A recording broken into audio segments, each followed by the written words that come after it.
And to cut a long story short, within 4 months, I was earning the same kind of income in my corporate career, but for far less hours. And that's where I met Catrima. So to sum up for my part tonight is you may understand about goals and visualizations and what have you, but you may also understand that you may not actually be achieving some of those. And what Catrima's going to go on and explain to you now is that missing part, which I only discovered after meeting her. So with that, I'd like to welcome Catrima Gabrielle for the next segment of this call. Now, Catrima is an intuitive therapist and has been for the past nearly 10 years. She works with both people and animals using telepathy and remote viewing. Now, those who've had sessions with her will know what I mean when I say she's quite accurate. I mean she's really, really accurate. So with that, I'm going to pass the call now over to Catrima. Over to you, Kat. Thanks, John. Can you hear me okay? Loud and clear. Excellent. You made me sound really good there. Thank you so much for that, John. That was really interesting. And thanks so much for that. I'm sure many of us would like to strive towards a life where we have less of the difficulties and more of the smoother road towards our goals and targets, whether they be in our work life or our personal life. So let's begin with that. And as a start, I'd just like to begin by saying that I'm going to be talking about whatever I'm talking about tonight is from my own personal experience. So everything I'll be sharing may resonate with you and some of it may not. Please take what you want to take from it and by no means feel pressured to take on everything because, although these are my truths and, my journey, you will have had personal experiences of your own and it may not necessarily, all match up. So take what you can from it and leave the rest to think about, to ponder about, but you don't necessarily have to take it all on. Because like religion and beliefs about God, spirituality is a very, very, very personal thing. And we each have our own beliefs and understandings on this topic. And that is exactly how it should be. So, the spirit world, people get very, very scared when talking about spirituality because they are not aware of what it actually means. But I just want to lay it out to you and say that we all have it. Spirituality is everywhere, whether you like to believe that or not. It is actually within the energy source that we all have around us. Every one of us on this call tonight has it. Now, what I mean by it is the ability of being able to be guided by source. And as mentioned before, we all have different and personal beliefs about this subject. For some, source would be God. For others, it would be the higher consciousness within themselves. And for yet others, it's seen as the energy of the entire universe. It really doesn't matter how you perceive this source, as it's a very personal thing. It's an individual thing. So think of it exactly the way you would like to and the way you feel comfortable about it. So the spirit world is all around us. And in fact, we're all part of it. Most people go through their lives with only a limited awareness. If any, the wider existence of spirituality doesn't touch them. For an example, when you get an occasional glimpse from the corner of your eye or somebody or something which isn't actually there, you sense it, you feel it, but you turn around, there's nothing there. You think it's an unexpected coincidence, you're feeling like this. But I don't actually believe in coincidences at all. Or maybe you hear sounds. It sounds real, but there's no one there who could have made that sound. Many of us put these things down to a very vivid or creative imagination. But what if I were to tell you that that's not always the case? Because in my opinion, we'd actually appear to be quite arrogant to think that we're all there is. Because we're visible and we can be seen, heard, we can touch each other, we speak to each other, and we're all there is in the universe. Many of us actually disbelieve that there is anyone else apart from us purely because nothing else can be seen or heard. The more you make yourself aware of externally of what is going on around you, the more they will appear within you. It's like when you're thinking of buying a car. you have your mind on a particular model or a particular color in that model, and because you have that imprint of the car in your mind, you start to see exactly that car all over the place every time you leave the house. It's happened to all of us when we're looking for a particular model of the car. Every time you leave the house, it's there. Now that happens because you are aware of exactly the car that you want, and after your unconscious mind has been instructed to bring that car into your external world, it starts happening everywhere. You start seeing the signs everywhere. So the basic concept is that everything you put your thought energy into is going to be taken as an instruction by your unconscious mind to bring it about for you. Now, here's the important thing. This includes negative thoughts and thoughts of what you don't want in your life as well. This doesn't just apply to just the fantastic things that you're thinking of, but also not the great things as well. Now try doing that with what we are talking about here tonight. For example, for now on, keep your mind absolutely open to possibilities all around us. Possibilities of guides guiding us, possibilities of being supported through tough times when, we may be going through down times in our lives, possibilities having that dream job that you've been after but have always thought it's out of your reach. Just simply start by seeing the possibilities rather than thinking that it's not going to happen. Because unfortunately, that is how most of us are thinking all the time. We're thinking it's never going to happen. You see, I'm saying possibilities for a reason here. For me now, at this point, after 10 years of doing what I've been doing, nothing is a possibility, but an absolute conviction and total belief that things are real.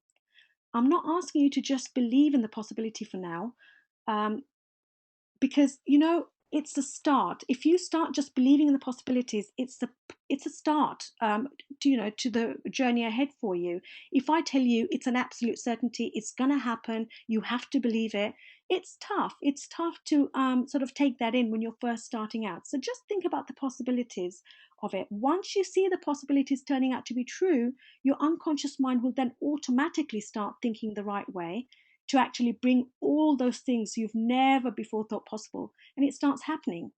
It's a case of understanding how your thought process and shifting that thought process can actually influence your belief, which you may have held very dear to you all your life. We don't always have healthy belief system. Life doesn't do that for us, unfortunately. Fear plays its own part in embedding some of the beliefs in our unconscious mind. So we go through something emotionally traumatic in our life, and our belief of that trauma forever makes a mark in our unconscious mind. It's time to shift those negative beliefs because we want to shift our lives to an outcome which is absolutely authentic and at the same time positively life changing. So it's really important to get off the fence with your thinking. Off the fence in the sense, we have ideas. Oh, it's, do I believe? Do I not believe? What do I do? You have to, just for tonight, I'd say play a game with me tonight. Just believe in the possibilities of what we're talking about tonight. Okay. Let's decide first on what your true belief system is. Just for tonight, let's all be on the same side. And just for the next, few minutes or so, have the faith and the belief that there is something more to what we see, feel, and hear in our life. And if some of us find that difficult to do, to believe that, then let's just pretend. I know it sounds like a game, but trust me, when you start doing things like a child, like John was speaking about earlier, a whole new world opens up. And I know as a certainty of doing this for the past 10 years, that world will open up for you, in a mesmerizing way. And that world is more real than what we actually think is real. So, how is it that some of us are more open to spiritual world than others? One reason may be fear. It's a natural sense for us to fear something we don't know very much about. And it's the unknown, isn't it? People don't know very much about it, so they tend to fear it and keep away from it. It's very likely that the unseen will remain unseen and out of the reach of those who shut themselves off from experiencing due to it actually being a terrifying situation for them. There may be some who say they're not scared, and yet they still remain closed and can't seem to sense anything apart from what they sense with their five physical senses. What's that all about? There's a number of reasons, really. Perhaps there's those who say they believe, but deep on an unconscious level, without them even being aware of it, there is some skepticism. And I think actually, I think being skeptical about these things is a healthy thing to be. Uh, but being a skeptic with an open mind is even better. Because with an open mind, you can see both sides. You don't have to decide exactly what to take on and what not to take on. The other thing that holds people back from connecting with the spiritual side of things is emotional blockages that come into play. The more blocks there are within you on an emotional level, the more limited you may be in connecting with your spiritual side. Some of you may be aware of the chakras within our energy system, and how, if these chakras are not kept well oiled, so to speak, we stop flowing in a smooth way. So, how do you get rid of these internal blockages? There are many ways to do this. And once you connect to your spirit guide, which we are going to be talking about a little bit later, you will understand how you can empower yourself and clear yourself of these energetic blocks within you. There's also the very vital point of the fact that because the energy of the spirit world vibrates at a much higher frequency than the frequency of the world, the physical world that we're used to, not everyone is able to see or feel it straight away. It doesn't mean that they never will. It just means that it'll take maybe a little bit longer for some to reach that level. For some, it's a very alien vibration, but the higher you raise your vibration, the more you connect to that higher vibration source. Now, this slide is, pictures of my daughter and myself. Summer is now 20. But I remember from the time before I started doing anything in this field, before I became aware of this connection with Source, when my daughter, aged from around before the time she was 10, actually, would ask me, "Mum, what shall I be when I grow up?" Or she'd ask me, "What would you like me to do?" Without even hesitating or knowing why I was saying it, because of course I had no concept of all of this back then, I would automatically say to her, "Be happy. Whatever you do, just always, always, always be happy." I now recognize it for what it is, actually, because when you're happy or joyous, your vibration takes a massive leap up and you vibrate at a much higher frequency. You are then so close to Source that you are actually within it. So, therefore, able to take from it all the goodness, all the wisdom, knowledge, and most of all the love from that higher consciousness. You know the term happy tears? Well, that happens because you get so emotionally bonded with Source that you actually physically start showing signs of this when tears come streaming down your face. This could be from watching a very funny comic on stage or TV, or it could be laughing at something your friend has just said. It could also be when you feel so emotionally overcome by something good, you feel or see that you automatically start tearing up and get a lump in your throat. So your vibration and the frequency of your vibration is interlinked very strongly to your emotions and how happy or sad you are feeling. It's also important to note that your vibration also rises when you meditate. You are much more likely to be open to Source when you are in a meditative state. When I do workshops, I always open the day with everyone present meditating collectively. You cannot imagine the shift that goes through that room, the energy shift when that happens, with every single person sensing the change in the frequency of the vibration. It's happening at the same time with everyone. And I have everyone connected and grounded into the earth and get them to lift themselves to a higher frequency. And I do this by a guided method which I formulated some years ago. And I use this a lot and talk about talk them through the whole process. And what happens is that they're being guided. Everyone is at the same pace. And afterwards, when we talk about how everyone felt, and experienced the meditation, there's usually many of the people in the room who speak about a warm sensation that starts above their head, and of a strong and powerful light or glow which they sense entering them from the top of their head, which flows through the inside of their whole body. This is actually Source light.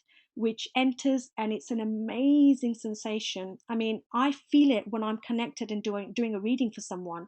It's so strong. And when I sit and do a reading for someone, or I'm in the middle of a session, I can't claim to be doing any of it myself. It's not me doing it. I have absolutely no knowledge of the person and their background, and whatever's coming through, it comes through this source. So I make sure whenever I'm starting a session with someone, I always have to be grounded, and I have to open myself up to source light. And this is the light that I sort of help people to understand and feel and sense during the meditation at workshops that I do.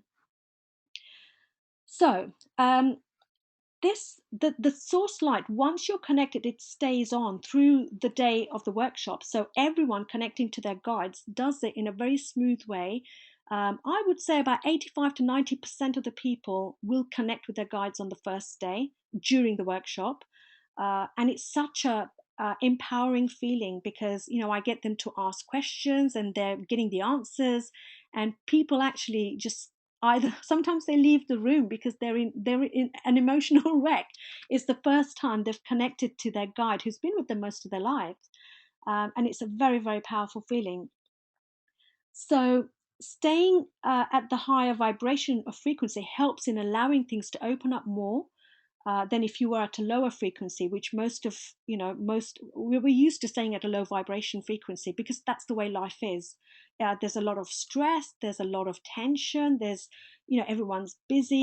We don't have time to, keep ourselves maintained at a high level, but practice makes perfect. The happier you are, the higher the frequency of your vibration. And the sadder you are, or the lower you feel in your mood, the lower the frequency of your vibration. If you remember nothing else from tonight, just remember that staying happy actually works at keeping you connected to source. So next time you're feeling happy, you'll know that your frequency has just shifted and you are that much closer to source, and therefore that much more able to connect to source and get the knowledge and the wisdom and the advice that you may be seeking about, parts of your life that you're very confused about. So the question to ask yourself is, which frequency would you rather be vibrating at? I get asked a lot, how difficult is it to stay on a higher frequency? The way I choose to operate is, if you think it's going to be difficult, it will be. And if you think it's going to be easy, it will be. So it's how you think about it that will create the outcome of any given situation. I think we have all heard that at some point or other. So this leads up to the questions about the conscious mind and the unconscious mind. What's the difference between the two? It's the conscious mind and the subconscious mind. When I first started doing the kind of work that I do now, I was very confused, because to me, some people spoke about the conscious mind and the subconscious mind and the unconscious mind and the pre-conscious mind.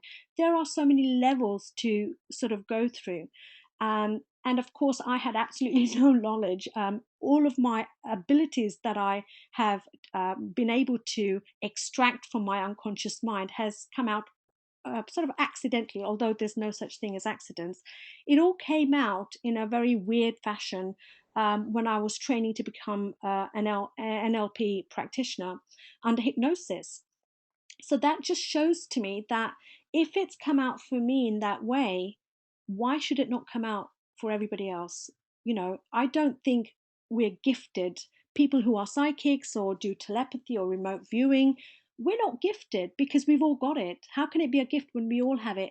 The way I sort of explain it to some people is, you've got two arms. Do you think you're gifted? No, of course, there are people who don't have two arms, and they may not have, the ability of movement and things that we do. We are gifted, of course, we all are.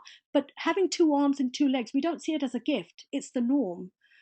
So I see having these abilities, it's the norm. We all have it. And please just believe that, because so many people are going through life believing that, they don't have these qualities within them. We all do. And there are a lot of people out there, people who are in my field, and I'm generalizing a little bit here, but I do find there are those who do readings and they do telepathy or psychic sessions, and they like to think that they're gifted. And I say, well, yeah, of course, we're all gifted. No one's special. No one's any different to everybody else. It's your ability of being able to open yourself up. Maybe that's the gift, your gift of concentration, your gift of focus, your gift of believing that you have these abilities within you. So let's start with the definition of the conscious and the unconscious mind. We're not going to delve into all the other levels because I think it's going to get too complicated. Even I get confused all the time with all of it. You don't have to know everything to be able to use everything. The conscious mind is the part of your mind that is responsible for logic and reasoning. If I asked you about the sum of 1 plus 1, it's your conscious mind that is going to be used to make that addition and get the answer. The conscious mind also controls all the actions that you do on intention while being conscious. So, for example, when you decide to make any voluntary action like moving your hand or your leg, and it's done by the conscious mind. So, whenever you are aware of the thing that you're doing, you can be confident that you are doing it by using your conscious mind. If there's a cup of coffee beside you and you decide to take a sip, then all of that process of you lifting up the cup and taking a sip is 100% conscious, using your conscious mind constantly. So the conscious mind is also known to be the gatekeeper of the unconscious mind. If someone tried to present you with a belief that doesn't match your belief system, then your conscious mind will filter that belief and not allow it to seep through into your unconscious mind. The same will happen when someone criticizes you or calls you names. However, if you are someone who's lacking in confidence, or you truly believe yourself to be what the other person is saying about you, you will allow that to seep into your unconscious mind and reinforce that belief into a stronger one. So it's, very, very dodgy area here. This is why it's so important to speak to children with great care, because before they have their own identity and before they have their own thoughts about who they are, what they are, they're constantly picking up on what others, specifically parents and family, tell them. So if you say to your child that he or she is a silly or careless or a clumsy child, they will start to actually believe they are and start to manifest those characteristics that they're being told that they are. You would obviously want your child to grow up being confident, strong, assertive. So instead of empowering them with the negative traits that they will manifest, we need to empower them with strong definition of all the things that we want them to be. So tell them regularly how clever they are, how happy they seem, how they are so generous in their behavior with others, both people and animals, trees and the environment. Say to them everything positive you would like them to become, and you will sort of help them to grow up to be those positive people. In their life. So, especially important when you are seeing your child constantly misbehaving, constantly doing naughty things. And generally, what people tend to do is reprimand them and tell them what a naughty boy or a naughty girl they are. The more you say those things, the more naughty they will become. Instead, show them that they're being naughty, and instead of calling them names or being negative about them, reinforce the goodness by saying what a good little boy they are for listening to you, and for changing their attitude when you've told them they're doing something naughty. You can say they're doing something naughty, but you can't say that you are naughty, because that makes them believe that that's who they are. But an action, to criticize an action, is okay because it's not about them, it's about what they are doing. So I think that's okay to do. So what's the unconscious mind? The unconscious mind is the part of your mind responsible for all your involuntary actions. Your breathing rate, your heart beating are all controlled by your unconscious mind. And if you then start to control your breathing on purpose and you're thinking about the way you're breathing, your conscious mind then takes over. While if you are breathing without being conscious of the breathing process, your unconscious mind is in charge. So it's what you put your mind to that makes it a conscious or an unconscious action. Your emotions are also controlled by your unconscious mind. That's why you sometimes might feel afraid, anxious, or down without wanting to experience such a feeling. It just happens because or something that you may be going on externally around you affects you internally. So when that happens, that's happening unconsciously. You're not aware that it's happening to you, but it happens. So that would be an unconscious thought process. So as mentioned before, your unconscious mind is the place where your beliefs and memories are stored. That's why, in my opinion, and this is a big say from me because many people will shout at me for saying this, but I'm going to say it anyway. Affirmations make absolutely no sense to me. And I feel affirmations cannot improve your beliefs or change them in a major way. There are different thoughts about this, and my personal belief may be a bit controversial.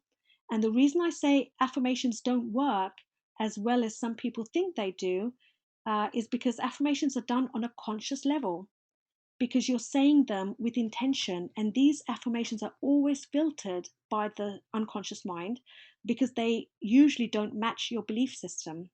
So if you're saying something over and over and over and over in your mind, hoping that your unconscious mind will register the thought, if your underlying belief is totally the opposite, then it will remain so.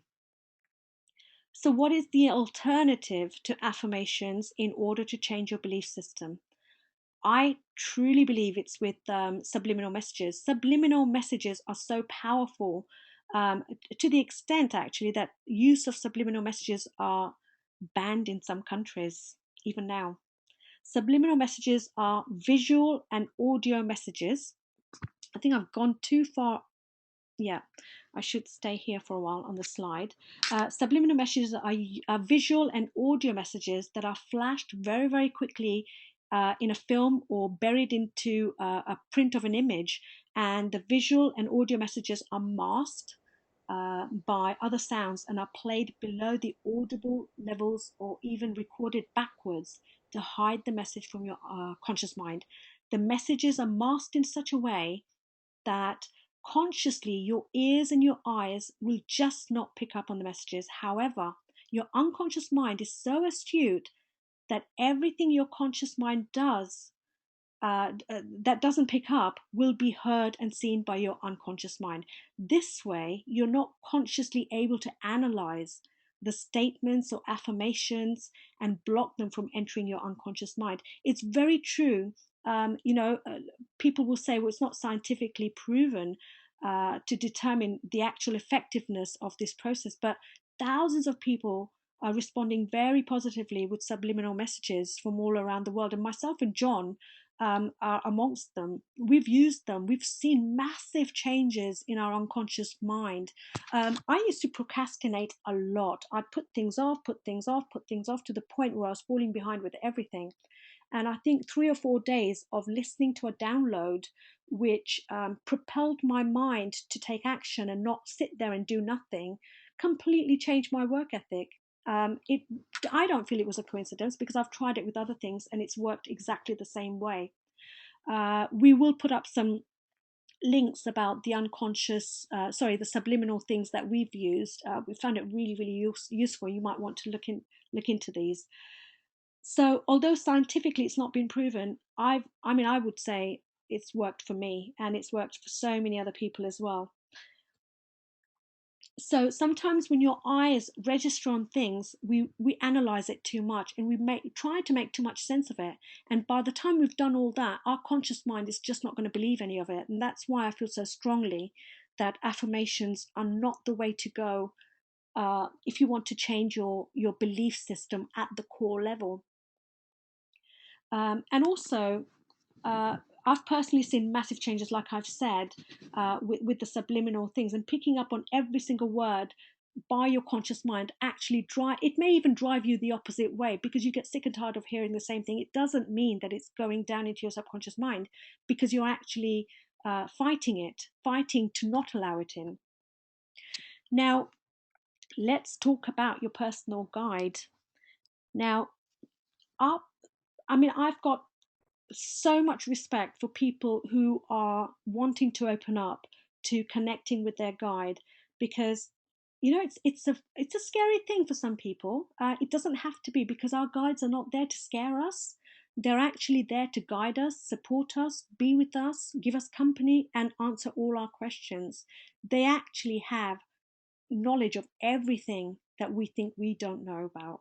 So we each have not just one guide who help to support us through life, but we can have as many guides as we possibly can need.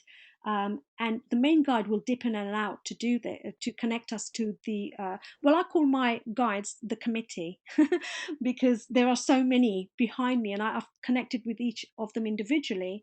But my main source of information, wisdom, comfort, support, security, is my main guide, who's called Howard.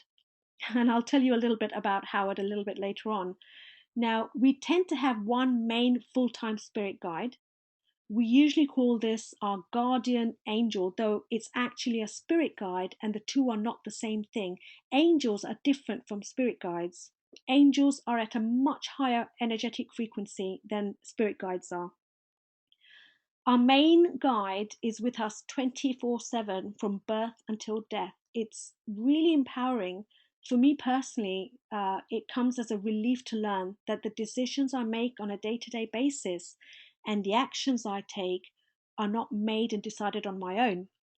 I can honestly say that there are not many days that I don't tune in and ask something of my guide. In fact, very often when people ask me questions, and I have no clue what the answer is, I will turn to my guide and get the answer. It's really comforting for me to learn I'm not alone. Strengthening the relationship with your guide can dramatically improve the quality of your life. Plus, it provides a powerful source for you to ask and receive guidance, help, clarity, insight on your path. Connecting to your guide will also dramatically enhance your spiritual path in general. Like I said earlier, my guide is called Howard. um, they sometimes do come with very mundane names like Howard, but one thing for sure is the fact that when you connect to your guide, your life will quite literally never, ever, ever be the same again. And I know John will absolutely agree with me, because I helped him connect with his guide. And I know he won't mind me saying her name is Sita. He connected with her in such a way. We were both in tears. It was absolutely amazing. Now, Howard appears very clearly like a 1940s reporter that you see in black and white films. He has a hat on, white shirt, rolled up sleeves, and has braces holding his trousers up. And when people ask, yeah, but what does he look like? Facially, what's he look like? I can clearly see every line on his face, the cragginess of his face, and he actually looks a lot like Jack Straw, the politician.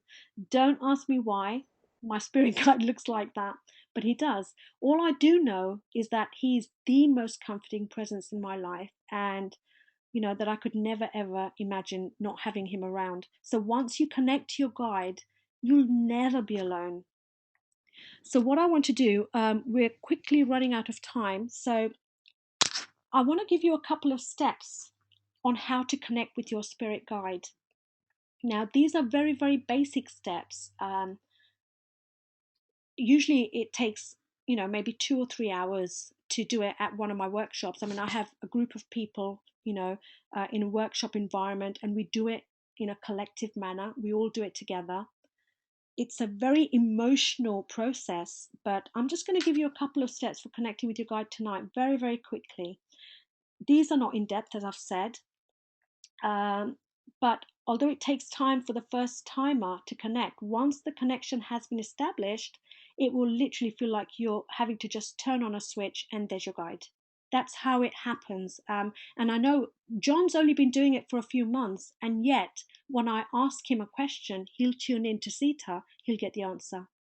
So, if he can do it, and he's a logical person, he's one of those very forward thinking, very, goal orientated people. He's not, airy fairy like I am. Well, I don't think I'm airy fairy, but anyway. Usually, when I'm with someone, all I will need to do is what I call tune in with the energy of the person. and I will then see and feel and sense and even hear their guide come through. They want to be heard, and so they want to help. But one thing they will never ever do is force their way into your life if you're not ready for them. This is why it's crucial that you really do, if you do really want to connect with them, you must be ready to receive them. There's a difference between wanting it lightheartedly and seriously needing them in your life on a permanent basis. So step one, I would say, is about raising your awareness. This is what we spoke about before. Just like, remember when we talked about being aware of the car that you want, visualizing that car, sensing the color that you want, and then you start seeing that color car everywhere.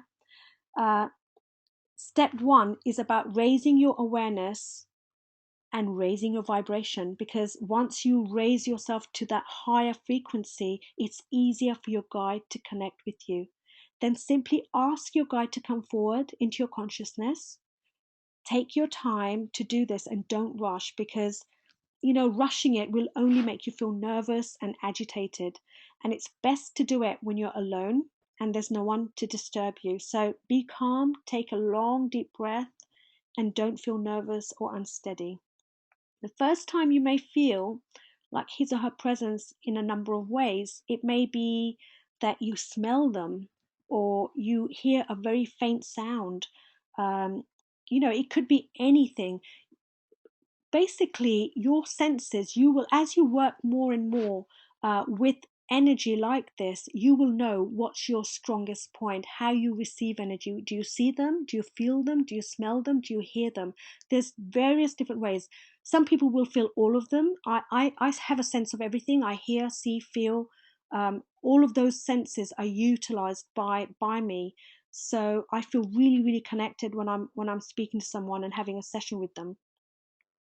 Now, once you have a connection, and it may be very, very subtle, but believe it, have faith, because if you start having doubts about it, they will move back because they will know you're not ready.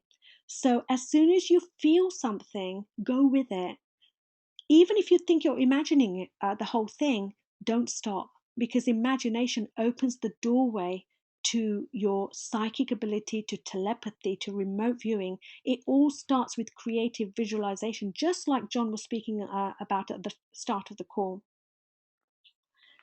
Once you feel that sense of them entering, ask them to give you their name. Literally, you will have a name pop into your mind, and you will just know that it didn't come from you. Trust what comes through. Don't analyze or think too deeply about it. And if it doesn't come at first, don't get frustrated and just move on. Remember, this is your first time, and it takes time and practice to get through the first time. And also make sure you're not feeling anxious when you're first doing it, as this will simply drop the frequency of your vibration. Anxiety will literally drop your vibration like a shot. So just stay calm. And if you're not feeling the sense of the name come through, literally just take your time, step back, deep breaths again and again, and try again another time. Don't push it, because pushing it will not work.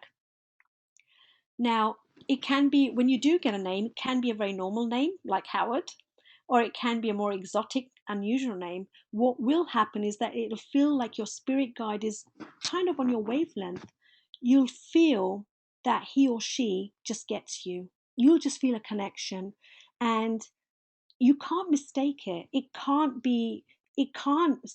just doesn't happen where you're not sure. You will be sure. When it happens so right that you will never doubt it.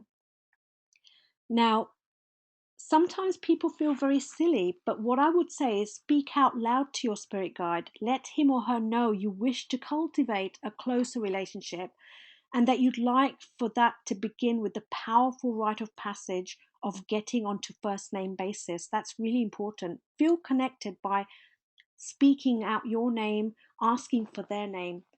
The name may even come through, it may come through later.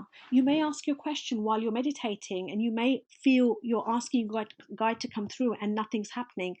Switch off, turn off, get on with your life, and in the next day or two or a few hours later, the name will come through. Could be in a song, in a book, in a conversation, or a postcard that pops in through your letterbox, or any number of ways. But the funny thing is, when that happens, it may just seem like a name, but suddenly you will just know, oh my God, that's meant for me. That's a personal name meant for me. You will just know. And that connection is what will make you connect to your guide. So if you're asking for a revelation with, the whole point of connecting with your guide is you've got to be sure that you want it. There are loads of people who say, Kat, get me connected to my guide. But I can sense that they're just not ready. They want to connect because their friend has, or they've seen somebody else, or they've seen me work with somebody else and it's worked. And they come forward and do it with me. But it doesn't work because, it's not about consciously being aware of it, consciously wanting it. You have to unconsciously be ready to receive. And that's the key thing. Many people get very frustrated and think that I've tried a million times, it doesn't work. Perhaps you're just not ready. Perhaps it's just not your time.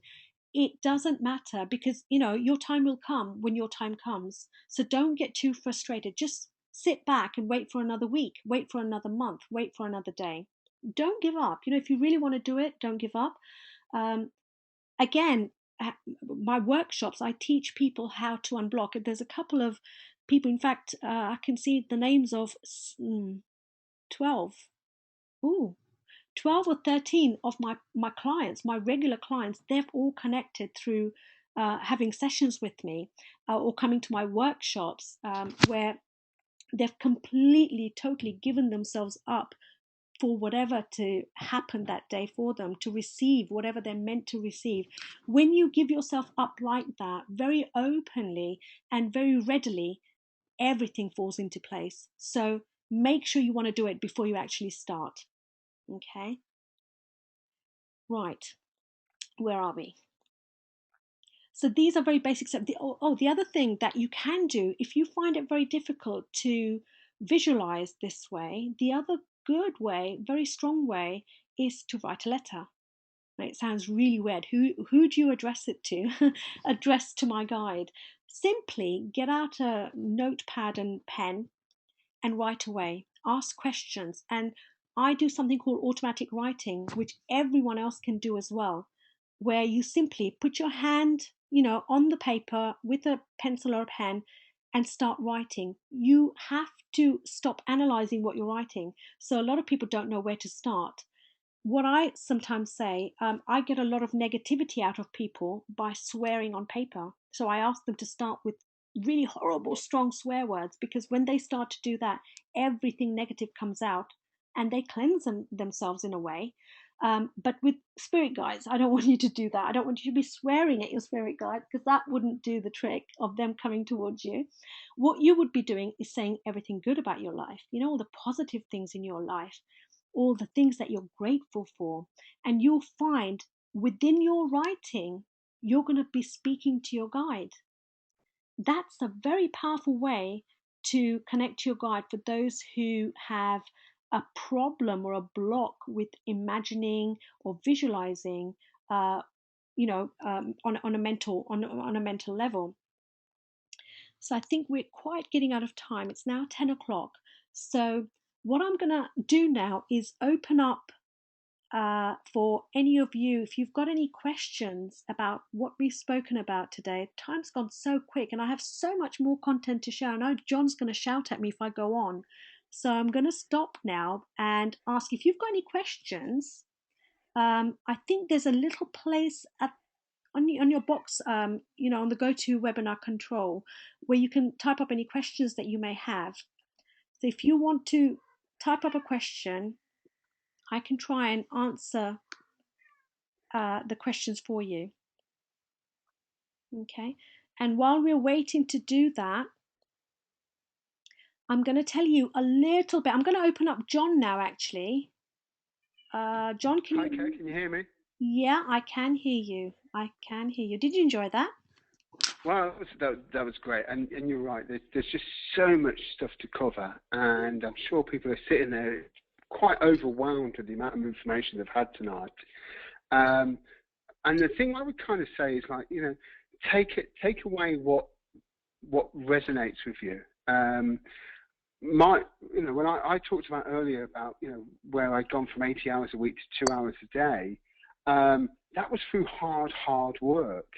And from the stuff that we've talked about tonight, what Kat's introduced me to, is I've realised you don't have to work hard. My life right now is I don't even work 2 hours a day. I have a very relaxed life. I spend a lot of quality time with Jade, quality time with my friends, quality time doing all the things I want, because I'm now open and connected to all of the things that you've talked about on this call, and there's so much to say. There is so much. And I think this is why, we've got, the workshop coming up. And learning about these things, it's not just about me speaking at you, because a lot of it is very interactive. And this is what's missing in a webinar. And this is why the whole reason we want to do a workshop, because we want that interaction with the people with us, directly there with us. So on this workshop, this is what we want to do. We want to be interacting with every single person in the room. And we're going to be talking about things like telepathy and the power of the unconscious mind, which we touched on today.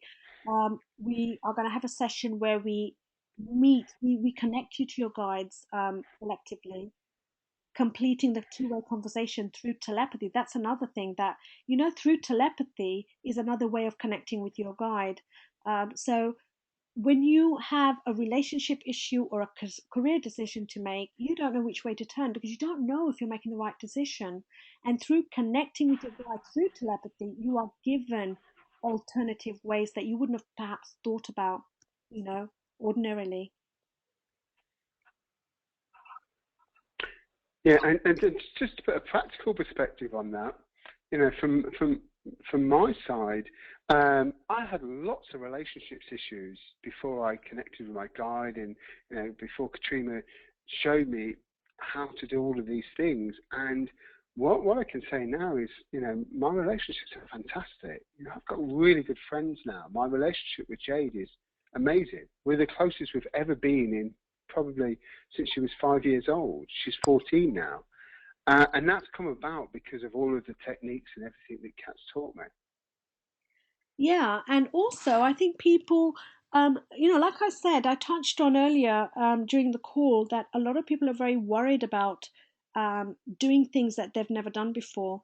But I just want to bring it to a place where I want it to be an ordinary thing. It's nothing, like I've said, it's not a special gift. It's not something that some people can do and others can't. If you're open to learning about it, then you will have all the tools necessary that God's given you. Um, and just to actually have some fun as well on the day, we're going to be giving away a pendulum to every person that attends the workshop. Now, the pendulum is what I say is the extension of your unconscious mind. When your unconscious mind is working away, you can't see the action, you can't see your mind working. But through the pendulum, you will get your answers in a very, very clear manner. With yes and no questions. And this is something else that I'm going to be teaching on the at the workshop. So each of I'm you, sorry.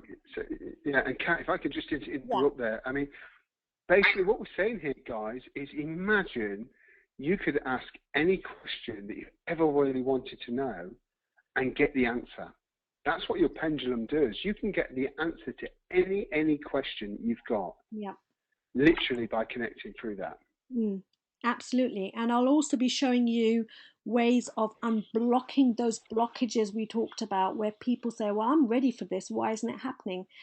And usually what happens is the emotional trauma that you may have gone through as a child or going into your teens, those trauma sort of block in your chakras and your energetic level inside of your body in a way where the energy doesn't flow, and that's when you're not being able to receive things. So we talk about that as well. We do some constructive exercises to help to untangle yourself from all those blockages that have built up over the years. And people's skin color actually changes when those blocks are taken away. And I've seen that so many times now. We'll also be touching on how the physical body is impacted by every emotional element that you go through. So they say the kidneys are the seat of all fear and hurt and despair. The liver is the seat of anger. The back is to do with support. Obviously, the back supports our body, but on an emotional level, the lack of emotional support gives you backache and back problem. And depending on which part of your back hurts, will also depend on which part of your emotions need to be talked about. So all of these things, I mean, I do intuitive health scans where I am literally able to scan somebody's body and pick up where their physical problems are, because I actually feel the pain on my body exactly where that person is feeling it. And I do this with animals as well. And so I'll show you how to pick up on these things during the workshop and how to eliminate the emotional attachment to that pain so that your pain goes away. And I've actually done live readings of this where people have come, stood up in front of me on the stage and have complained about a pain on their shoulder or a pain on their arm. And what I've done is literally talked through the blocks that I can sense, things that have happened. It can get quite personal, so not everybody wants to do it in public, but I will take those blocks out and they walk off the stage with no pain.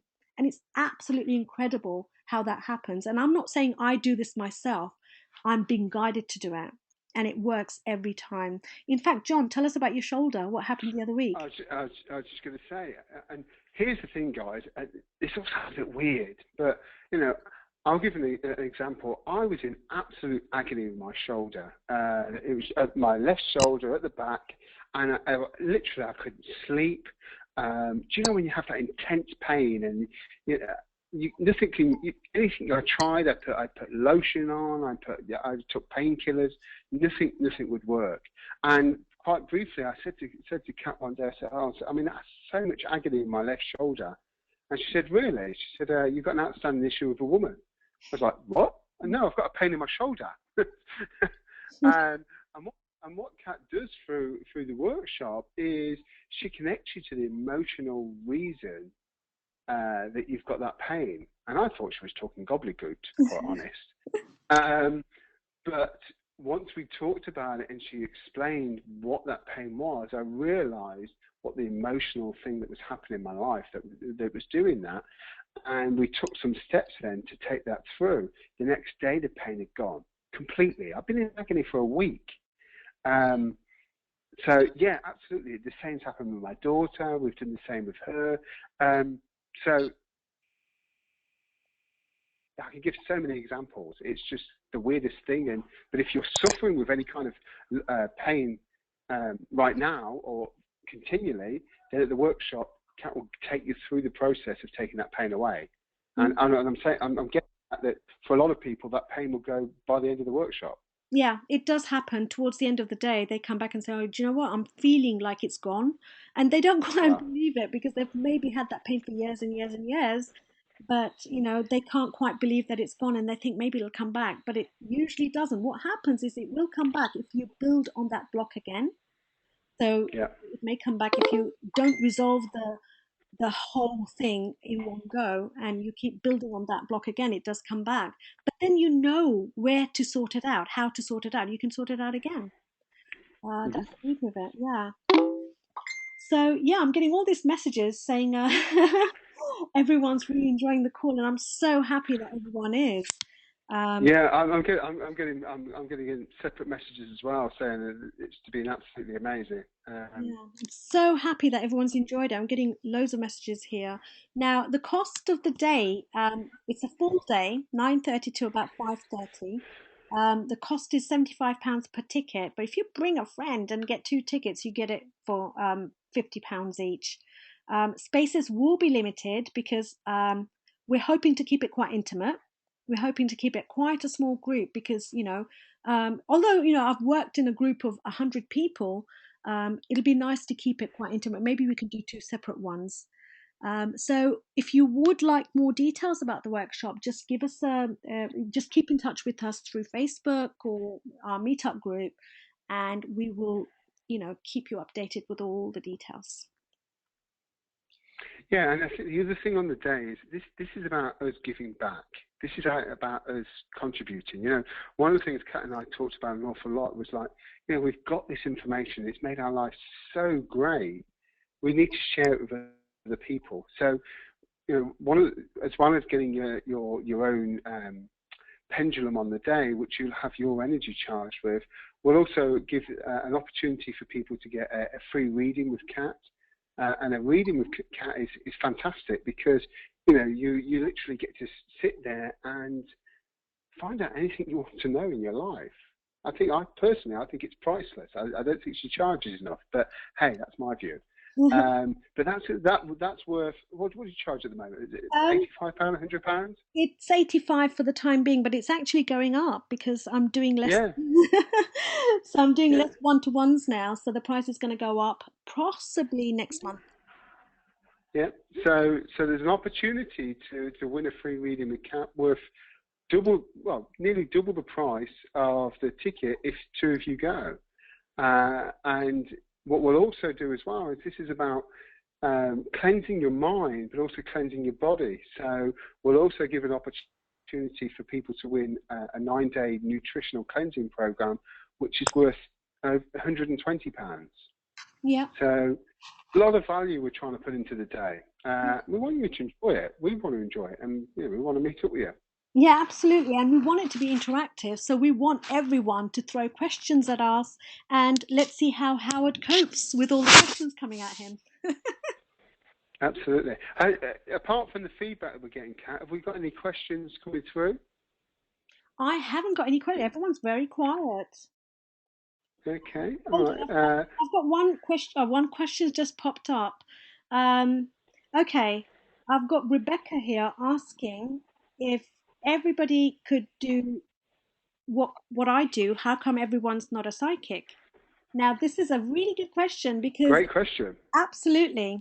I believe that, your calling is your calling. I didn't grow up to think that I was going to be, using telepathy and remote viewing and animal communication as my main source of income. I never thought that. In fact, I was very skeptical 10 years ago.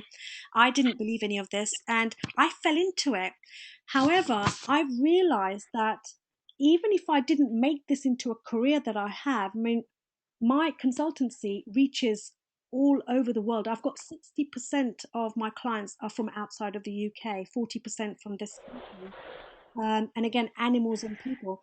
But opening yourself up psychically or spiritually doesn't mean you have to start a career doing it.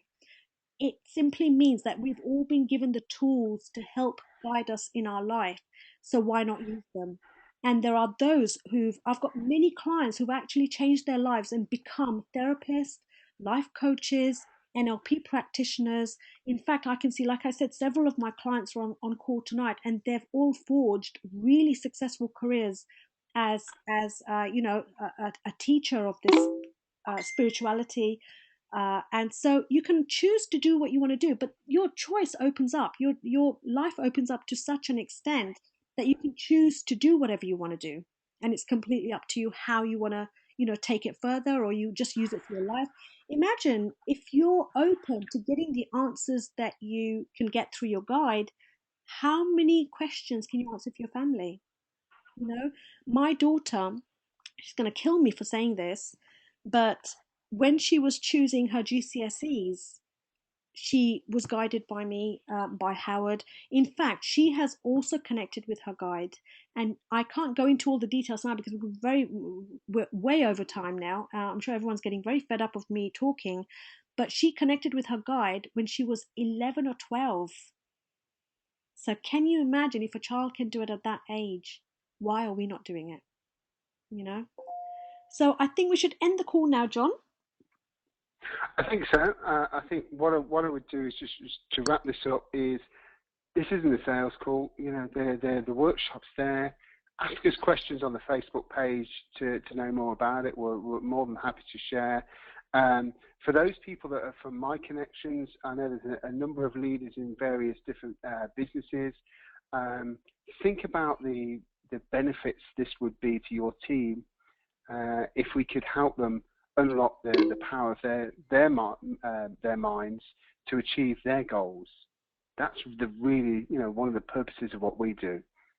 And I would say, I know there's a lot of people that didn't get on tonight, so I think Kat will have to try and maybe do something maybe next Tuesday, but we'll put the details on the Facebook page. We will. I think we've had about 40 people try and log on top of the 100 that we've got online.